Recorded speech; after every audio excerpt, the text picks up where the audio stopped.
কখনো কখনো সুন্দর সময় কাটানোর জন্য খুব বেশি কিছুর দরকার হয় না। খোলা আকাশ, সবুজ প্রকৃতি এবং আশেপাশে সুন্দর পরিবেশের যে মনোরম দৃশ্য, সেটি মন ভালো করে দেওয়ার জন্য একদমই যথেষ্ট। আপনারা এখানে এসে আপনার প্রিয়জনদের সাথে ঘুরতে পারেন। সুন্দর পরিবেশে একদম প্রাকৃতিক সবুজ, দূরে অনেক সুন্দর লেক এবং গগনচুম্বী দালানগুলো দেখতে এত সুন্দর লাগতেছে, মানে এই বিকেল, সুন্দর একটি বিকেল পাস করার জন্য এই জায়গাটিতে আপনারা সুন্দরভাবে ঘুরে আসতে পারেন।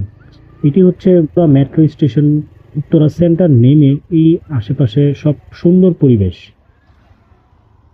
শহরের ব্যস্ততা কাটিয়ে মন ভালো করে দেওয়ার জন্য এই জায়গাটি একদম যথেষ্ট। ছোট ছোট মুহূর্তগুলো আসলে মনটাকে খুবই ভালো করে রাখে। ভিডিওটি ভালো লাগলে লাইক, কমেন্ট, শেয়ার দিয়ে আমার সাথে থাকবেন। আশা করি সবাই ভালো থাকবেন।